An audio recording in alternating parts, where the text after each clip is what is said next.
তো হ্যালো বন্ধুরা, good morning. তোমরা সবাই কেমন আছো? আশা করি তোমরা সবাই ভালো আছো, আমরাও ভালো আছি। তো এখন সকাল 7টা বাজে আর আমার মেয়ে দেখো স্কুল যাওয়ার জন্য রেডি। তো ওকে আমি খাবারও দিয়ে দিছি। তো সকালবেলা ওকে রুটি আর রাতের তরকারি ছিল, ওইটা দিলাম, তো ওইটাই খাচ্ছে ও। আর এদিকে ওর টিফিনটাও আমি রেডি করে নিয়ে আসছি। এখন টিফিন বাটির মধ্যে ভরে দেবো খালি। আর এটা ডিম দিয়ে এগরোলের মতন করে দিছি ওকে।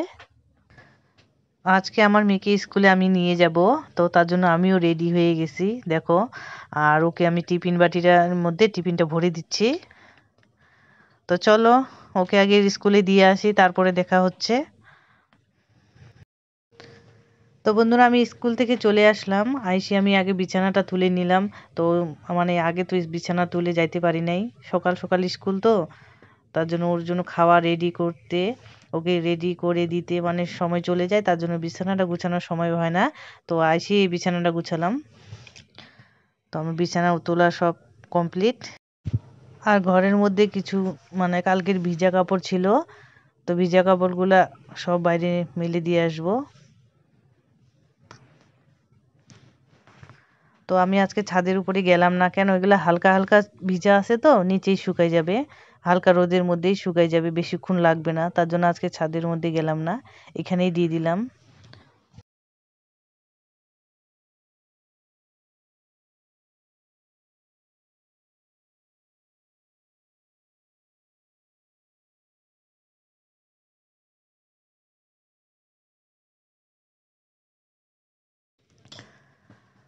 আর আজকে দুপুরে নিরামিষই রান্না করব। দেখো লাইয়ের ডগা কাটতেছি, লাইয়ের ডগা এখানে বেগুনও দিব আর সর্ষে বাটা দিয়ে মানে রান্না করব এটা।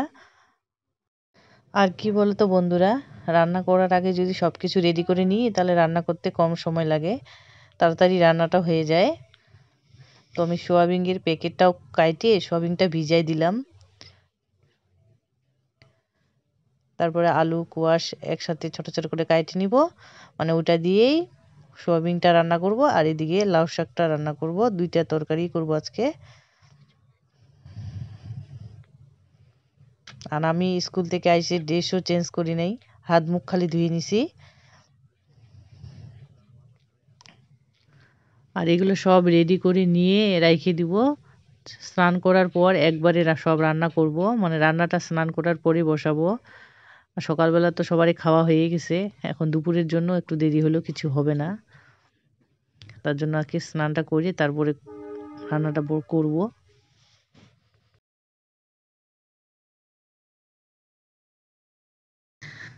তো আমার স্নান করা হয়ে গেল, এখন দেখো উনানের মধ্যে আমি ভাত বসাই দিলাম। তো ভাতটা উনানের মধ্যে হইতে থাক, ততক্ষণ আমি গ্যাসটাও ধরাই নিব।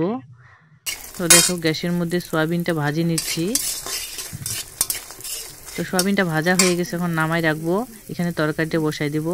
দেখো তরকারি সব আমি আলু কোয়াশটা ভাজিয়ে তারপরে মশলা দিলাম, মশলাটাও একটু কষার পর তারপরে সয়াবিনটা দিচ্ছি। কষানো হয়ে গেলে জল দিব, জলটা ফুটে আসলে নামাই রাখবো। তো আমার কোয়াশ আলুর তরকারিটা হয়ে গেছে, এখন দেখো আমি লাউ শাকটা বসাই দিলাম এখানে। তো লাউ শাকটা এখন হয়ে গেলে রান্না আমার কমপ্লিট। তো দুপুরে খাওয়ার আগে তোমাদের আরেকবার দেখাই দিই। তো এখানে আছে লাউ শাক সর্ষে বাটা দিয়ে, আর দেখো কোয়াশ আলু দিয়ে সোয়াবিনের তরকারি নিরামিষ, এখানে টমেটো দিছি। তো দুপুরের খাওয়া দাওয়া করে নিই, তারপরে দেখা হচ্ছে। তো বন্ধুরা সবাইকে গুড ইভিনিং। আর এখন সন্ধ্যা 7টা বাজে। তো আমি দেখো মেয়েকে নিয়ে বই পড়াতে বসালাম, কেন ওর কালকে ইবিএস এক্সাম আছে। তো আমি তার জন্য একটু মানে পড়াই নিচ্ছি যেন কালকে মনে থাকে। তো মেয়ের পড়া হয়ে গেলে তারপরে আমি রান্না করতে যাব, রাতে রান্না। তো পড়াটা আগে হয়ে যাক। আমি ভিডিওটা এখানে শেষ করছি, আবারও একটা নতুন ব্লগ নিয়ে আসব। তো তোমরা সবাই সুস্থ থাকবা, ভালো থাকবা। তো সবাইকে গুড নাইট, সবাইকে টাটা।